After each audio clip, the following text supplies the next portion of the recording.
Buenas noches, ¿cómo andan? Así empieza la edición central de MBD Noticias en la pantalla de TV Ciudad. ¿Cómo te va, Natalia? Bien, ¿y tú, Martín? Todo bien, por suerte. Bien, ¿cómo te lleva el frío el primer frío que Sí, grabó? hoy de mañana golpeó, ¿no? Se notó más, por lo menos en Montevideo que otros días. Y pese al frío hay una cantidad de gente que por estos días se congrega para abordar desafíos vinculados al movimiento sindical. Exacto, contanos. Vamos a empezar por ahí, porque sesiona justamente desde hoy y hasta el próximo sábado el 15º Congreso del PIT-CNT con presencia de 1.170 delegados y delegadas titulares de 64 organizaciones sindicales, lo que constituye un récord histórico en materia de participación. El Congreso va a definir la nueva integración de la mesa representativa, que a su vez va a elegir al nuevo secretariado ejecutivo de la central. El presidente del PIT-CNT, Marcelo Abdala, dijo en el discurso inaugural que si en estos 5 años no se avanza en atender algunas de las principales reivindicaciones del movimiento obrero, en 2030 se corre el peligro de tener un gobierno ubicado aún más a la derecha que el que tuvo el país entre 2020 y 2025. ¿Qué más destacamos en la bajadita de la semana? ¿Vemos los titulares? Muy bien.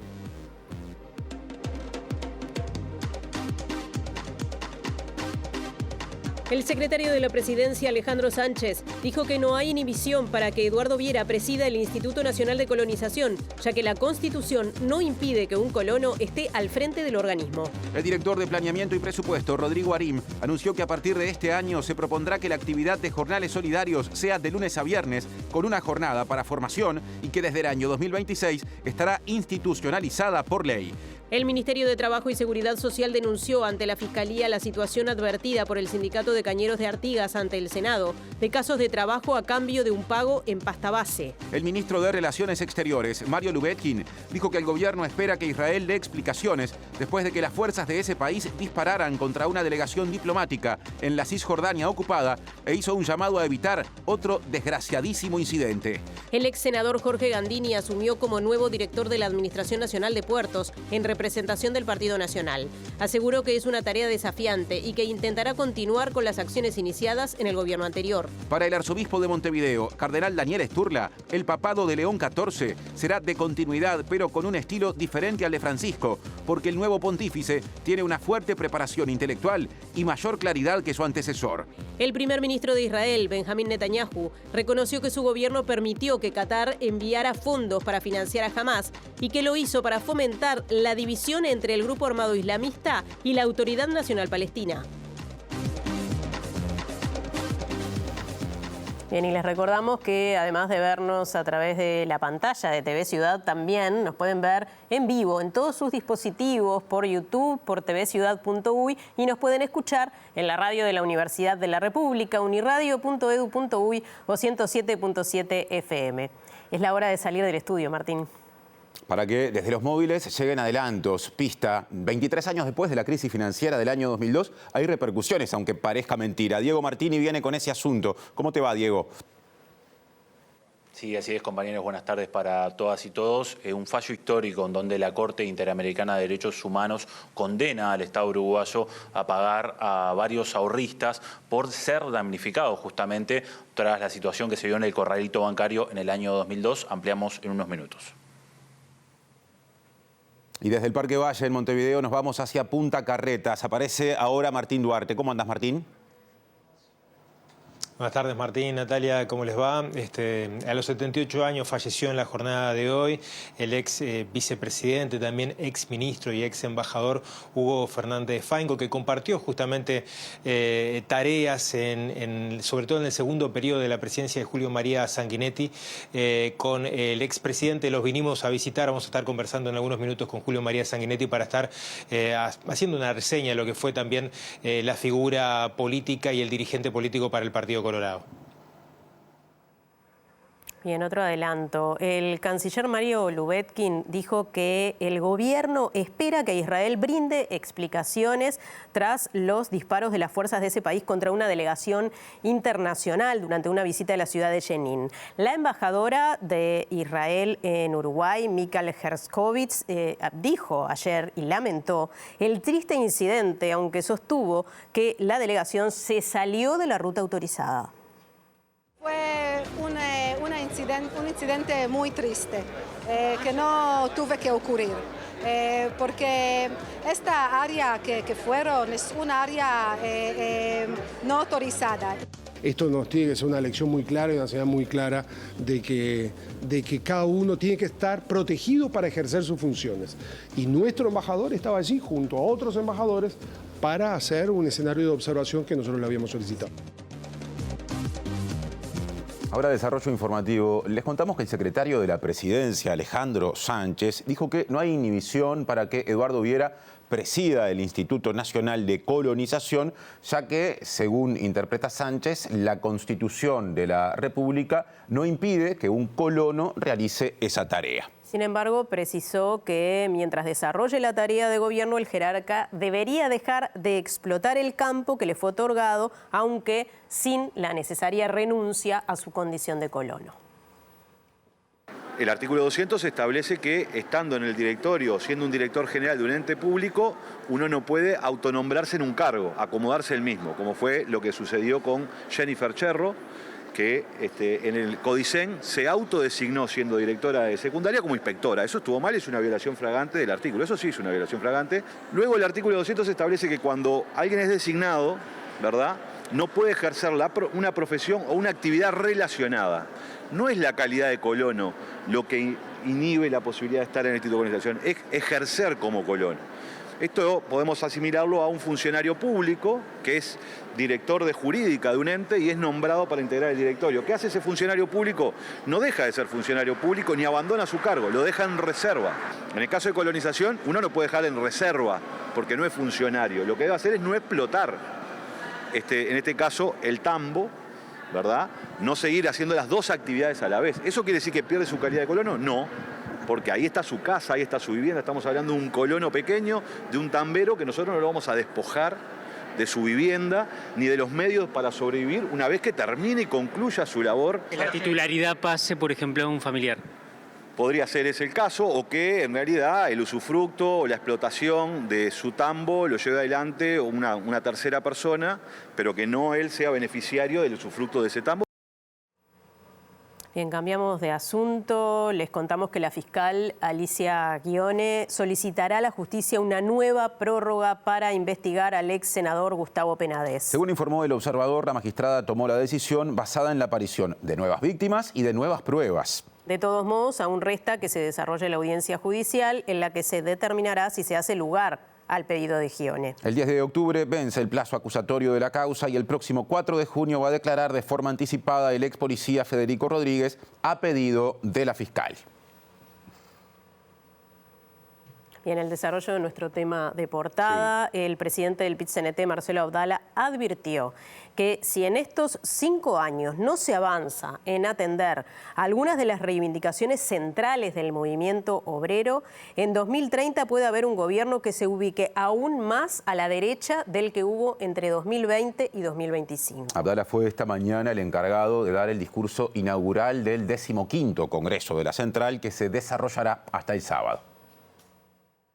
Si nosotros en este momento concreto y en este periodo no avanzamos en el trabajo de calidad, no avanzamos en que crezca la participación de la masa salarial en el Producto Bruto Interno, no erradicamos la pobreza infantil, no promovemos los cambios necesarios en materia de seguridad social, no construimos un presupuesto participativo con participación de los trabajadores, no desarrollamos la reducción de la jornada de trabajo sin reducción del salario, vivienda, salud y educación. Esto es, no establecemos una agenda de transformaciones. El peligro es que, en definitiva, entre el 2030 y el 2035, la clase trabajadora organizada deba enfrentar el ajuste de cuentas de las clases dominantes por un gobierno aún más a la derecha que el que tuvimos entre el 20 y el 25. Abdala expresó la preocupación del movimiento sindical por la guerra comercial lanzada por Trump, por la guerra entre Rusia y Ucrania y por el grave conflicto palestino-israelí. Y aparece lamentablemente ese horror de la guerra abierta y descarada como realidad y como peligro. Por esa razón el Movimiento Obrero Internacional pide paz, y en la guerra de la OTAN, porque no es Ucrania, es la OTAN versus Rusia, pedimos paz, Por esa razón, condenando las distintas y cualquiera sean ellas formas del terrorismo, la necesidad de la devolución de los rehenes de Israel, condenamos el genocidio del Estado de Israel conducido por la extrema derecha del pueblo palestino. Y por esa razón seguimos insistiendo en la necesidad de un nuevo orden internacional más democrático, más justo, sin desigualdad.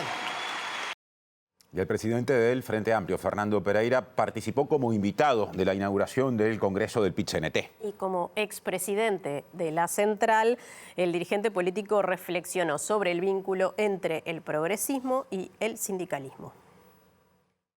Y bueno, sentimientos encontrados. Yo milité dentro del movimiento sindical más de 30 años, casi 35 años. Es mucho más que la mitad de mi vida. Conozco la mayor parte de quienes hoy integran la dirección y el Congreso. Fui parte de esta lucha durante décadas y siento que el movimiento sindical le aporta a una sociedad democrática valores que son compartidos. Es decir, la lógica de que haya unidad sindical le da al Uruguay la posibilidad de tener una democracia tan sólida como la que tiene. Obviamente no somos la misma cosa, lo que no quiere decir que no haya aspectos que nos unan. Digamos, el movimiento sindical actúa con independencia, de hecho, ni bien empieza el Congreso, nosotros nos tenemos que ir. Y está bien, y resuelven sus cosas y está bien. Y el Frente Amplio, por otro lado, resuelve sus cosas y está bien. Y eso es la independencia de clase del movimiento sindical. Y también la independencia de los partidos, de las organizaciones sociales, lo que nunca puede verse como indiferencia, porque pobre aquel partido progresista o de izquierda que no tome en cuenta la voz de los trabajadores, de los cooperativistas, de los estudiantes, de los productores, de las organizaciones de derechos humanos. Nosotros tenemos que tener un oído permanente y de escucha atenta con todas las organizaciones, y esta organización social es la más grande del Uruguay. Presenta Asociación de Funcionarios Portuarios. Hacete socio y accederás a beneficios exclusivos como colonia de vacaciones, préstamos, servicios de la salud, tienda online con precios exclusivos y mucho más. Bien, nos vamos a Punta Carretas, a la casa del expresidente Julio María Sanguinetti, y allí está Martín Duarte. Adelante, Martín. Así es, Nati, le agradecemos estos minutos al expresidente, justamente en una jornada muy especial también para el Partido Colorado, recordando la figura de Hugo Fernández Feingold, que lo supo acompañar a Sanguinetti en distintos roles, primero como ministro de Trabajo y Seguridad Social en el primer periodo, y en el segundo como vicepresidente, además de otros roles que ha ocupado dentro del propio partido. Gracias por recibirnos en primer lugar. ¿Qué le viene a la cabeza justamente a la hora de reflexionar y de hablar de la memoria de Hugo? Los mayores recuerdos que en este momento afloran es cuando estábamos antes de llegar a la presidencia en el 85. O sea, Hugo había estado trabajando en Costa Rica en los temas sociales. Yo había sido decano de una facultad de Ciencias Sociales y estaba trabajando en asesoramiento de instituciones internacionales. Cuando empezó lo de la apertura se vino y ahí colaboró con nosotros en aquel momento. Y estos días, ahora estaba mirando unas fotos de cuando estábamos en la campaña electoral, que recuerdo que hicimos unos programas, 3 programas en el Canal 10, que se llamaba Un Presidente y su Gente. Y hay uno que está Achugarri, él, el doctor Rigol y Adela Reta y yo hablando, ¿no? Hicimos 3 programas con gente de lo que podía ser nuestro equipo de gobierno. Y ahí estaba Hugo ya. Y después otra foto que vi ahora, cuando estábamos ya electos en el Columbia. Ahí con el gallego Baquer Romero, que fue el subsecretario de Adela Reta, murió muy joven también. Pero Hugo era un valor extraordinario, de una gran formación sociológica, y fue un ministro de Trabajo excepcional, en un momento muy complejo. ¿Por qué? Bueno, porque el sindicalismo renacía la vida, con todo el brío. Todos sabemos que la transición, que hoy se le mira ya como si fuera la batalla de las piedras, ¿no? No era un clima digamos, de tranquilidad absoluta. Sabíamos que medio ejército no había estado de acuerdo con la salida. Sabía que mucha gente estaba esperando que se nos desarticulara, que no pudiéramos manejarlo. Es más, mucha gente especulaba con que el sindicalismo iba a ser un factor de desestabilización. Él restaura los consejos de salario, por ejemplo. Él restaura los consejos salarios y establece un gran diálogo social en aquel momento. Naturalmente, en aquel momento había el peso de algunos dirigentes sindicales muy importantes, como Pepe de Lía, por ejemplo, con el cual teníamos un diálogo además personal de toda la vida. Pero no era fácil tampoco para ellos, porque tenían la presión de adentro. Venían de grandes rezagos salariales, ¿no? Bueno, entonces no era sencillo el tema. Y hace un ministerio muy innovador. Incluso los primeros centros CAIF nacen ahí. El plan CAIF nace en ese ministerio. Me acuerdo por Vidar, que era hijo de Daniel, el sociólogo, que fue un poco el técnico que trabajó en eso con Hugo, y armaron eso que hasta hoy es considerado, digamos, la mayor herramienta, digamos, del Estado y la sociedad civil para enfrentar los fenómenos de pobreza infantil, ¿no? O sea, fue un ministerio extraordinario. Después Hugo, siguió naturalmente una carrera política brillante, fue senador,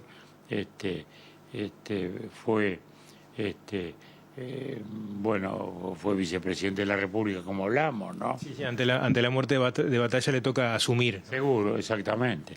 Cuando muere Hugo, era un senador excelente y un vicepresidente notable. Y después fue embajador en Estados Unidos, se integró en aquel equipo que tuvo que armar la solución. Cuando la crisis del 2002, en que estaban los economistas, pero estaba el político también, ¿no? Porque Hugo era el que tenía además las conexiones con los funcionarios del Departamento de Estado y de la Secretaría de Tesoro, que fueron fundamentales para poder organizar aquella salida que salvó el crédito del país. Entonces, en todo eso estuvo Hugo, fundó su movimiento ballista, se llamaba el MAS, Movimiento de Acción Social más ballista, era lo que se decía, y fue una figura muy destacada.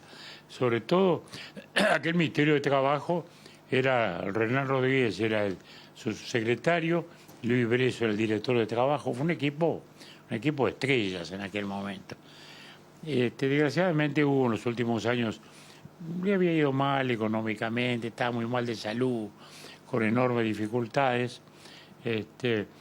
Pero bueno, hace un mes lo fuimos a ver a Maldonado. Mañana lo vamos a ir a despedir. Sanguinetti, permítame hacerle la del estribo, estamos en vivo, pero quiero cambiarle brevemente de tema, porque fue un tema que también lo instaló el día de las elecciones y tiene que ver con un poco la proyección del Partido Colorado de futuro en esta alianza coalicionista, que ha generado repercusiones. La declaración es suya, el día siguiente el propio Ojeda tomó esa posta y lo señaló. Hay visiones distintas dentro del Partido Colorado, incluso molestia de colorados que sintieron que en estas últimas elecciones dirigentes colorados participaron, en el caso Rocha más claramente, con una lista nacionalista, cosa que quizás los viejos colorados no se lo hubieran imaginado nunca, ¿no? ¿Cómo se imagina ese futuro? Porque usted dijo el día de las elecciones, para las próximas o vamos en todas o no vamos. ¿Cuándo se va a cerrar esa discusión y cómo generar unanimidad dentro del Partido Colorado, ¿no? Bueno, el tema es así. Se hizo un acuerdo en Montevideo, Canelones y Salto, porque no hicimos en los 19 como proponíamos nosotros. ¿Usted piensa si en La Valleja, por ejemplo, hubiera sido distinto el escenario? Sí, no hay duda que se ganaba. El Partido Colorado llevó más de 5.000 votos. Se ganaba cómodamente la coalición. La coalición en La Valleja cómodamente. En Fray Bentos también ganaba, en Río Negro también ganaba. Es decir, el panorama hubiera sido distinto. No porque sean tan espectaculares las diferencias en votos, pero sí hasta psicológicamente, ¿no? De modo que yo lo que sí creo es que el diseño de la coalición tiene que cambiar, porque tenemos que ir de otro modo a afrontar estas emergencias. creo que también se vincula esto a otros temas, porque es unánime que es demasiado largo el proceso electoral. Eso lo han dicho los amarillos, los verdes y los azules, todos. Todo el mundo dice esto es una fatiga, esto no se aguanta más. Bueno, creo que ese es el gran tema, en primer lugar. Creo que todo el sistema político tiene que repensar eso. La democracia nuestra es sólida, es fuerte, pero tiene que combatir también la fatiga de la ciudadanía. Es un tema de todo Occidente. El ciudadano descomprometido, que mira de lejos, ¿no? Entonces, y eso hay que tener cuidado con eso. Porque de ahí el debilitamiento de los centros, centro izquierda, centro derecha, y la afirmación de las extremidades, ¿no? Las extremas derechas que han crecido hoy en Europa de un modo increíble, las extremas izquierdas, que también lo son. Entonces, todo esto nos lleva a la necesidad de articular entonces respuestas. Me parece que ese es un primer gran tema. Hay que repensar un poco esto. ¿Cómo reducimos esto? ¿Cómo cambiamos? ¿Seguimos con las internas como están? ¿Las cambiamos? No sé. Pero digo, primer gran tema. Luego, dentro de ese gran esquema también está nuestra coalición. El Frente tiene resuelto ese tema ya desde hace años, donde han logrado mantener su identidad el Partido Socialista, el Partido Comunista y el MPP, que fue una construcción que se fue armando también más tarde, ¿no? Porque hubo un momento en que predominaba la 99, por ejemplo. Es decir, la geografía interna del Frente cambió mucho, pero no su articulación. Lo nuestro es más incipiente y todavía rechina mucho más la alianza. Entonces, hay que buscarle la vuelta. Yo creo que sí, como votamos ahora, no más. O van las 19 o no va ninguna, iremos a otro esquema, que no sé cuál será. Pero vuelvo a decir, me parece que hoy tenemos que asumir las opciones, consecuencia de nuestras propias reflexiones, porque todos estamos diciendo, llegamos fatigados, todos estamos diciendo, hay que cortar el lapso electoral. Bueno, empecemos por ahí. Me parece que ese sería un gran tema que todos los partidos, yo lo voy a plantear en mi partido para que se empiece a pensar y a plantear a los demás partidos. Y decir, bueno, si estamos todos de acuerdo en esto, ¿qué podemos hacer de mejor para perfeccionar el sistema? Y creo que hay que hacerlo. Creo que hay que hacerlo. Sanguinetti, muchas gracias por estos minutos, muy amable, ¿eh? Compañeros, sigan ustedes desde allí. Bueno, muchas gracias Martín y equipo. Vamos a cambiar de asunto. Les contamos que este año se reeditará el programa Jornales Solidarios, pero tendrá algunos cambios, según confirmó el director de la Oficina de Planeamiento y Presupuesto, Rodrigo Arim, tras ser recibido por el Congreso de Intendentes. Se propondrá que en este 2025 la actividad laboral dentro de ese régimen sea de lunes a viernes e incluya una jornada de capacitación y que a partir de 2026 esto quede instrumentado a través de la futura ley de presupuesto. El director de la Oficina de Planeamiento y Presupuesto dijo que el programa pasará a llamarse Uruguay Impulsa y combinará una política activa de empleo con formación. Para 2025 se definió que el monto será similar a los años anteriores, pero aumentará los jornales, aunque no está definida la cantidad. Tanto los jornales solidarios en la edición 2025 como Uruguay Impulsa se llevará adelante en todos los departamentos del país y estará a cargo de la OPP y el Congreso de Intendentes. La primera resolución propuesta que ha hecho el Poder Ejecutivo al Congreso de Intendentes es tener un nuevo programa, Uruguay Impulsa, va a ser el nombre que vamos a intentar utilizar, que apoyándose en los aprendizajes del programa de jornales solidarios, avance un pasito más. ¿Cuál es ese paso adicional? Es institucionalizar una política que implique que una coordinación fuerte desde el Poder Ejecutivo con los gobiernos departamentales para instaurar un programa de empleo protegido con jornales que son pagados a partir de actividades que las intendencias definen como prioritarias para su departamento, para ciudadanos y ciudadanas que tienen dificultades de acceder al mercado de trabajo a partir de otros mecanismos más formales, pero que combina también, por ejemplo, la formación, que no estaba previsto hasta ahora en las ediciones previas, acá también con un acuerdo importante con otras instituciones de las políticas públicas en general. Entonces, formación, más experiencia laboral, con foco también en algunos grupos poblacionales que las propias propias intendencias podrán definir qué son prioritarios sus departamentos, y con yo diría con un horizonte doble. Este año, 2025, asegurarnos que exista este programa, que no tenía financiamiento específico, que no había un marco legal para poder hacerlo cuando recibimos el gobierno, y a partir del año 2026, y posiblemente a partir de lo que va a ser el presupuesto quinquenal, incorporarlo como una herramienta importante dentro de los programas de activos de empleo que tiene el país y que vamos a gestionar en este caso junto con el Congreso de Intendentes. Otra agenda, otro tema. El Ministerio de Trabajo y Seguridad Social denunció ante la Fiscalía una situación advertida por la Unión de Trabajadores Azucareros de Artigas acerca de la existencia en ese rubro de pagos por trabajo mediante pasta base. El presidente de la Comisión de Asuntos Laborales del Senado, el Frente Amplista Gustavo González, dijo que la situación fue denunciada ante la comisión por el secretario general de ese gremio, la UTA, Nicolás Barros. Declararon ahí que hay trabajo infantil, trabajo de menores de 18 años, que les preocupa, y también dijeron algo que molestó aparentemente, que es que pasan por bocas de pasta base y llevan a muchachos a cortar y después pagan con eso, ¿no? Bueno, eso habrá que comprobarlo ellos, pero lo dijeron con mucha firmeza, digamos. Esto aparentemente, obviamente también nosotros se lo comunicamos porque el Ministerio de Trabajo está en relación directa con nosotros, las actas son públicas además, y un periódico de Montevideo levantó solamente lo de la pasta base. Esto creo que generó todo un ruido en Bella Unión, al tal punto que ahora recibí como presidente de la comisión una nota de los productores de caña planteando que quieren venir a hablar, y yo le dije que la comisión recibe a todo el mundo. Pero entonces, a mí lo que me preocupa es que fue llamado el secretario general de UTA a la policía a declarar por una denuncia que le hace otro sindicato, aparentemente amarillo, por lo que vi, justo en esto, ¿no? Entonces, yo digo, ¿qué garantía le estamos dando a los trabajadores si se actúa así por una denuncia que hagan los trabajadores? Los trabajadores, cuando hacen denuncia, tendrán que demostrarlo, eso es obvio. Nosotros vamos a llamar a los dueños a los productores, y ellos dirán su verdad, como dijeron la verdad los trabajadores. Ahora, que el trabajo de la caña hay que dignificarlo y hay que hacer todo lo posible para que el cañero tenga un trabajo digno y decoroso, de eso no me quita nadie en la cabeza, ¿no? Presenta Antel con su plan fibra entretenimiento estándar que incluye Disney+.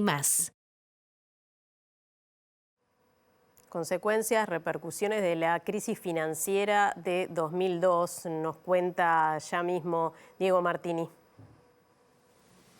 Sí, así es, compañeras y compañeros. Hay novedades 23 años después, porque muchos recordarán, y sobre todo hace unos cuantos años, cuando se cumplieron 20 años de la crisis del 2002, lo que fue esa situación y lo que fue varias personas que fueron damnificadas por tener sus ahorros en determinados bancos cuando se dio un corralito bancario, y eso hizo que varias personas perdieran los ahorros que tenían ahí guardados, ahorros de su vida, lo cual desencadenó también en una situación social muy complicada. Bueno, hoy 23 años después, la Corte Interamericana de Derechos Humanos condenó al Estado uruguayo a pagarle a 50 damnificados, y para esto vamos a hablar con Alicia Barbani, una de las damnificadas, escribana, que además llevó el caso adelante. Alicia, bueno, ¿cómo se toma este fallo?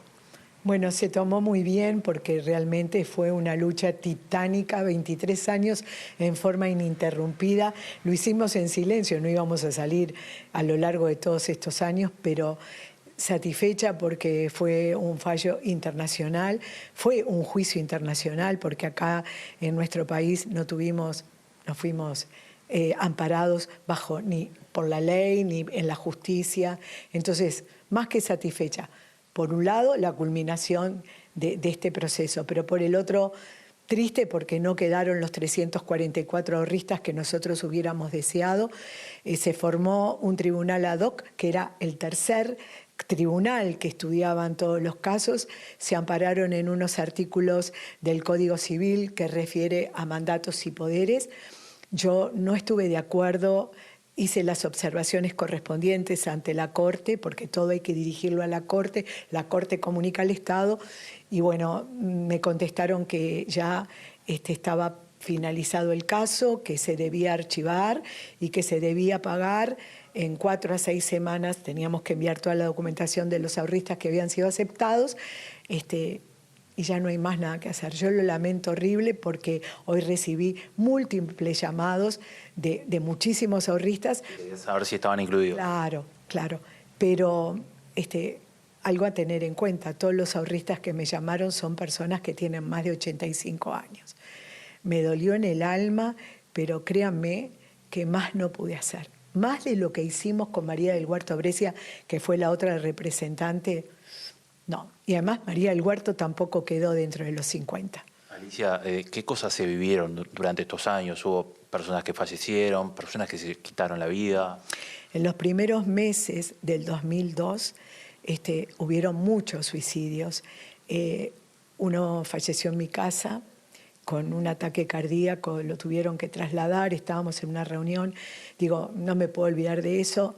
El papá del mejor amigo de mi hijo se suicidó, me llamó a las 10:30 y se suicidó de noche. Entonces había ya un tema más que personal en seguir esta causa. Era una causa de justicia, había sido un robo perpetrado por esta familia de estafadores, este grupo Peirano, que robaron $800 millones, que estuvieron 4 años y medio presos y nada más. ¿Cómo pensás que actuó la justicia contra los Peirano? La justicia en nuestro país. No sé si se hizo justicia en realidad, porque 4 años y medio no fue suficiente para penalizar a estas personas que realmente hicieron mucho daño al país, por segunda vez en la historia del Uruguay, porque ya había pasado con el Banco Transatlántico. Ustedes son muy jóvenes, no lo recuerdan. Entonces, pero bueno. ¿Ves puntos de contacto con lo que está pasando ahora con los bonos ganaderos? De hecho, Gustavo Basso era familiar de los Peirano. Sí, por supuesto que lo veo, y además veo a estas personas en los juicios, esa característica de ellos, rígidos, como que no se inmutan con nada, son del Opus también, ojo, no tiene nada que ver, pero hay mucha conexión, y yo lamento también por esta gente que perdió, porque nadie tiene derecho a que se les robe de esta manera. Yo estuve con muchos de ellos, yo les dije lo que tenían que hacer. Indudablemente, ante la Comisión Interamericana no se pueden presentar porque son situaciones distintas, pero bueno, ojalá puedan recuperar, porque no tienen derecho a perder sus ahorros de toda la vida, y cada uno tiene derecho a meter el dinero que uno tiene donde quiera, y no por eso se debe cuestionar. Alicia, te agradezco por estos minutos. Lo último, de esos 800 millones solo van a recuperar $3 millones y solamente 50 damnificados, ¿no? Bueno, ellos robaron $800 millones. A los ahorristas del Banco Montevideo fueron 125 millones, que eran 1.500 ahorristas en aquella época.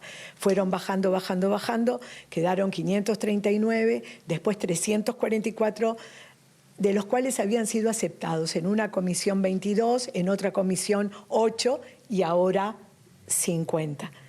En estos 50... el Estado debe resarcir la suma de $2.786.813. ¿En qué plazo? Tengo de 4 a 6 semanas para presentar todas las cuentas para que el Estado deposite, así que Dios mediante pienso que para la primavera o antes ya van a tener depositados sus ahorros en sus cuentas. Muchas gracias, Alicia. No, a ustedes, muchas gracias. Volvemos a estudios, compañeros, entonces con esta novedad a 23 años de la crisis del 2002 y un fallo histórico de la Corte Interamericana de Derechos Humanos. El gobierno uruguayo espera que Israel dé explicaciones después de que las fuerzas de ese país, como informamos ayer, dispararan contra una delegación internacional durante una visita a la ciudad de Jenin, en la Cisjordania ocupada, e hizo un llamado, el gobierno de Uruguay, a evitar otro desgraciadísimo incidente. Así lo expresó el ministro de Relaciones Exteriores, Mario Lubetkin, quien insistió en que el personal diplomático debe tener la garantía de actuar en Palestina y ejercer sus funciones como corresponde. Por suerte no tuvimos que lamentar nada, simplemente esto nos tiene que ser una lección muy clara y una señal muy clara de que cada uno tiene que estar protegido para ejercer sus funciones. Y nuestro embajador estaba allí junto a otros embajadores para hacer un escenario de observación que nosotros le habíamos solicitado. ¿Se comunicó con él usted directamente? Se han comunicado mis colegas y le han transmitido la serenidad, naturalmente. cuando pasa este tipo de incidentes, todos quedan afectados y naturalmente. Eso lo hemos planteado y lo ha planteado el señor presidente. Dos, y que es lo que más nos impacta, es que no se vaya nuevamente una tregua. Si miramos lo que pasó en el último periodo, solo fue con el periodo que hubo una tregua donde se liberaron rehenes y donde se liberaron ciudadanos palestinos detenidos. No hubo otro momento a lo largo de este conflicto. Nosotros pedimos que se vuelva a eso, porque ese fue el único momento que se demostró que era posible, a través del diálogo político, encontrar soluciones. Otro tema, el ex senador Jorge Gandini asumió como nuevo director de la Administración Nacional de Puertos en representación del Partido Nacional. Dijo que es una tarea desafiante y que va a intentar continuar la línea de acción en materia portuaria iniciada por el gobierno anterior por entender que el puerto metropolitano es cada vez más competitivo. Desafiante en una muy importante competencia regional por la carga en tiempos difíciles y que vengo a defender la visión que nuestro gobierno en el año 92 llevó adelante con la ley de puertos, que después nadie más cambió porque resultó ser una transformación importantísima en la gestión portuaria. Y también la visión que se llevó adelante en la administración pasada.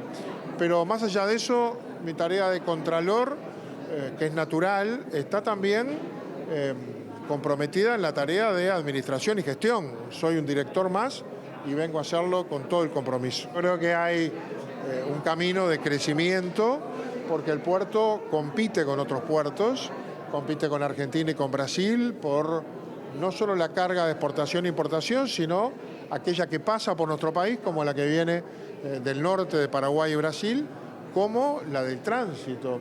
Y ahí tenemos que ser más eficientes, con mejores tarifas y mejores servicios. Y seguimos con Gandini, el director opositor en la ANP recién asumido, que dijo que va a pedir información para conocer detalles de la renuncia de Alejandra Koch al cargo de vicepresidenta justamente de ese organismo. Apuntó que se deberán generar cambios para evitar que se repitan situaciones como la que desencadenó su cese. Sí voy a pedir información que no he podido tener todavía de primera mano, más la que está en la prensa, de cuáles son los informes jurídicos y qué están indicando los mismos, para que quede también como antecedentes en la administración y otros asuntos que preocupan a la ministra, al sindicato y que también nos preocupan a nosotros y tienen que ver con cómo se adjudican los cargos de mayor responsabilidad en el organismo. ¿Se opina de qué? ¿Estatutarios en ese sentido? Bueno, vamos a ver qué propone la nueva administración, que entiendo está muy bien inspirada. La verdad que he tenido muchas coincidencias en los contactos iniciales e informales con el presidente Pablo Ollanta. ¿Qué opina de que Koch ahora sea asesora de la ANP? Bueno, me parece que no tenía un destino como el que tuvo antes, porque creo que el cargo no lo dejó reservado una vez que asumió la vicepresidencia. Es más, siendo ella vicepresidenta, en aquella decisión tan comentada de 22 movimientos, se nombró un nuevo subgerente en el lugar donde debería estar ella. Así que, al no estar ese cargo disponible, el directorio anterior, en el que yo no participé, dispuso que ocupara un lugar como asesora en otra área, no en la que estaba, sino en el área administrativa o de administración financiera.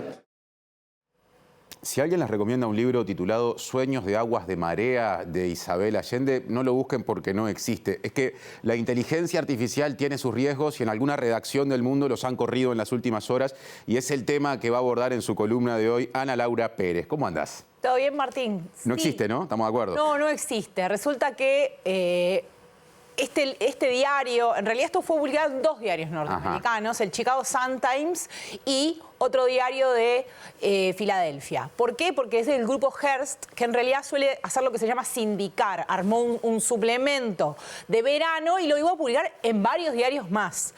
Lo que pasó fue que de los 15 libros recomendados en el artículo, 10 no existen. ¿Y cómo es eso? ¿Por qué? Y además el problema es que en la mayoría de los casos se los atribuyeron a escritores que sí existen. Como el caso que tú ponías de Isabel Allende, donde incluso se hace una descripción sobre que es una saga, que es la primera vez que Allende escribe sobre cuestiones medioambientales y que entonces dice que es una saga que mezcla una historia familiar con una preocupación por unas subidas de mareas que son resultado del cambio climático. O sea que no solo, digamos, se publicó el nombre de un libro que no existe, atribuido a alguien que no lo escribió por ende, sino que además hubo todo un desarrollo más complejo, también falso, digamos. Correcto. Y no es la primera vez que pasa, esto ha pasado otras veces. Me parecía interesante traerlo más allá del episodio concreto, que realmente es hasta...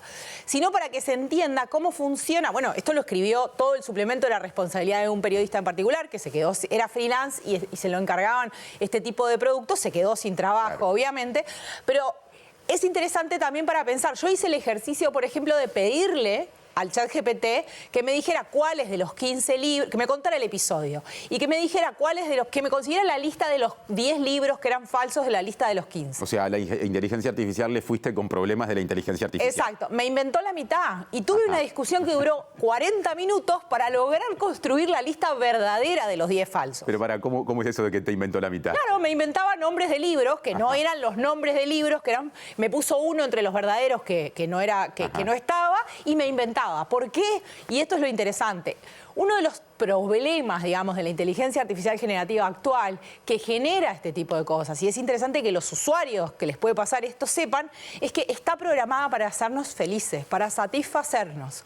Entonces, cuando le preguntamos cosas, y sobre todo cuando le pedimos que específicamente busque información que sostenga algo que nosotros ya decidimos que es, muchas veces lo que hace es inventar. Inventa links, por ejemplo, y los inventa tan bien que la estructura de la URL en realidad dice, por ejemplo, www.elconfidencial.es/ y arma una URL con palabras que podrían ser el título de una nota que dice lo que nosotros queremos decir. O sea, confirma tu sesgo o por lo menos colma tu expectativa. Exacto, y cuando apretamos clic en ese link, si es que lo apretamos, porque claramente el periodista ni googleó esta lista de libros, pero si apretamos ese link nos va a mostrar un error 404, que podríamos pensar que se debe a que el link está roto. No, en realidad lo inventa. Es uno de los principales problemas de la inteligencia artificial generativa en la actualidad, y es que como no quiere decepcionarte y por cómo funciona su sistema de desarrollo de contenido, no piensa en el sentido en el que nosotros pensamos que se piensa, lo que hace es al revés el proceso. Es... ¿Vos querés que las cosas, que el cielo sea verde? Bueno, voy a inventar evidencia porque el valor de la verdad y de la mentira, de la fantasía, de que un libro es verdad y un libro no lo es, no funciona, no es una cosa que esté programada en la inteligencia artificial. Entonces, el peligro de esto es que nos puede pasar todos los días, que de hecho nos pasa todos los días muchas veces cuando le preguntamos estas cosas a la inteligencia, cuando le pedimos listas, cuando le pedimos que nos busque links de cosas sobre algo que ya decidimos. Conviene chequear. ¿De qué depende que, no sé, quienes dominan estas cuestiones, esta parte de la cuestión, puedan superar esta etapa? ¿Por qué estamos ante una inteligencia artificial que trabaja en función de esos mecanismos? Bueno, tiene mucho que ver con el diseño. Hay gente que está trabajando en construir sistemas que permitan que pueda buscar o generar información de manera inversa, digamos, que investigue un tema sin tomar posición y luego eventualmente busque los links adecuados. Pero en realidad tiene que ver con cómo fue diseñado el sistema y con esta idea de que, por ejemplo, la inteligencia artificial normalmente produce resultados que sean lo más útiles para la mayor cantidad de gente. Claro. Y en eso produce resultados que están como en el promedio. Entonces ahí también hay una cuestión como de no desafiarte a vos cuando preguntás. Y entonces normalmente hay muchas personas que entienden mucho de este tema, gente que trabaja en el desarrollo de esto, dice que si hay algo que no te contesta nunca la inteligencia artificial generativa es no sé. Hagan el experimento. Es muy difícil que la respuesta sea no sé. Ahí está el peligro. Si yo no te contesto nunca no sé, muchas de las respuestas que te doy son inventadas. Mentirosa y un poco orgullosa, aparentemente. Gracias, Ana Laura. Hablo de la inteligencia artificial y seguiremos hablando de ella. Sí, claro. Les contamos que el Ministerio de Salud Pública informó acerca del caso del fallecimiento de un niño, un caso sospechoso de ser por infección vinculada a meningococo. Mediante un comunicado, la cartera indicó que se tomaron de inmediato las medidas previstas en los protocolos correspondientes. Si bien aún no se cuenta con el resultado del cultivo que confirme el diagnóstico, por tratarse de un cuadro compatible, se actuó como si el caso estuviera confirmado, en resguardo de la salud de la comunidad. Las acciones realizadas incluyeron la identificación de contactos cercanos, la administración de quimioprofilaxis a convivientes y a personas que hayan compartido un ambiente cerrado por al menos 4 horas dentro de los últimos 7 días, y la vigilancia activa de los contactos identificados. Y el diputado nacionalista José Luis Adjian, que fue subsecretario de Salud Pública durante el gobierno anterior, dijo estar sorprendido porque la actual administración no tiene previsto vacunar contra el meningococo. Aseguró que, según la Comisión Nacional Asesora de Vacunaciones, debería incorporarse la inoculación contra la meningitis por meningococo en el esquema de vacunación a partir de este año. A partir del año pasado es que los científicos, los técnicos de distintas áreas de la UDELAR, de las distintas cátedras de pediatría, de la Sociedad Uruguaya de Pediatría y otros técnicos referidos en el tema, asesoran al Ministerio de Salud Pública que a partir de este año debe incorporar la vacuna contra la meningitis, contra el meningococo. Y es así que en nuestro periodo de gobierno adelantamos esas negociaciones, esas coordinaciones con los laboratorios, porque estaba establecido que este año había que vacunar a los menores, como así lo determinó la comisión asesora. Y en la etapa de transición le dejamos a las nuevas autoridades esas coordinaciones y esas conversaciones con los laboratorios hasta donde nosotros habíamos llegado, que entendíamos que era muy avanzado, pero no estaba confirmado porque correspondía a las nuevas autoridades, ya que es materia de este año de vacunación. Nos sorprendió el argumento para actualmente no haber avanzado en esa vacunación, aduciendo un desorden o una situación compleja financiera, cosa que en el Ministerio de Salud Pública negamos rotundamente, ya que entregamos en la transición todos los informes financieros. Básicamente el Ministerio de Salud Pública, el presupuesto era un presupuesto acotado dirigido a la compra de vacunas, que eso todos los años se presupuesta, del año anterior para el año siguiente, y siempre sobraba un poco de plata, había un remanente. Inclusive incorporamos la vacuna del BRS, la vacuna de las embarazadas para el virus sincicial respiratorio, se incorporó hace 2 años a raíz de ese remanente que había. Presenta Mercado Agrícola de Montevideo, en el corazón de un barrio donde late la ciudad. Mercado de Historias. Mercado de Historia.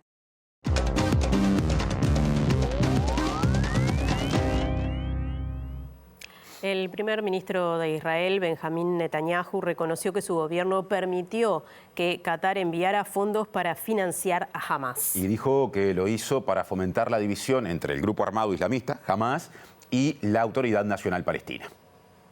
En una rueda de prensa nacional retransmitida por internet, Netanyahu aseguró que la estrategia fue por recomendación de los servicios de inteligencia israelíes. La prensa local precisó que Qatar enviaba el año pasado unos $30 millones mensuales a Hamas. Sin embargo, el primer ministro israelí negó que fueran dichos fondos los utilizados para el ataque del grupo armado el 7 de octubre de 2023, lo que desató la actual ofensiva de Israel sobre la franja de Gaza. La política que condujo a permitir a Qatar transferir dinero a Gaza fue aceptada por unanimidad por el Gabinete de Seguridad, dijo el mandatario sobre la decisión adoptada en 2018. ¿Por qué se hizo? Porque queríamos mantener divididos a Hamas y la Autoridad Nacional Palestina, añadió.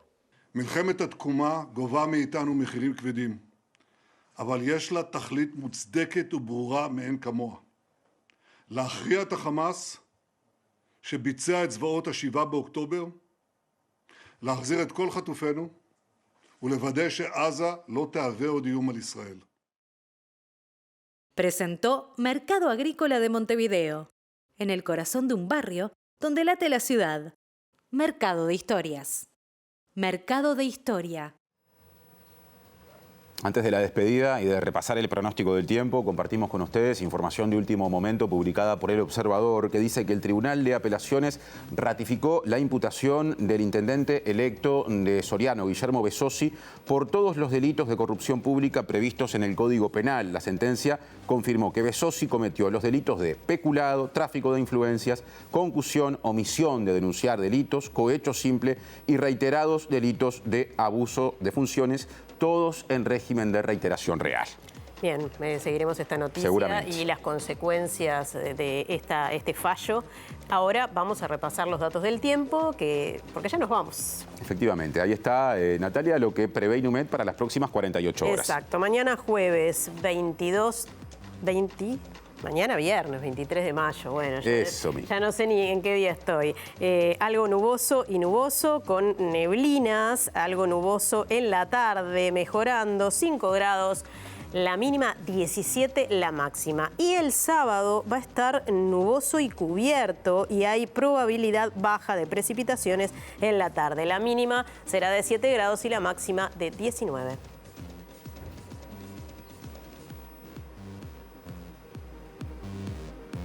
Quédense en TV Ciudad, ya llega al lado B, hubo un poquito de suspenso, pero reaparecimos. Y hablando de suspenso y de reaparecer, al término del lado B estaremos otra vez para justamente compartir con ustedes en formato en síntesis la información más importante de este jueves. De este jueves. Exactamente. Mañana ya es viernes, se me adelantó un día a la semana, eso es bueno, creo. Sí, psicológicamente es bueno. Bueno, y el reencuentro con las noticias será mañana a las 8, a las 13 y a las 18:55. Gracias por estar, que pasen bien. Hasta mañana.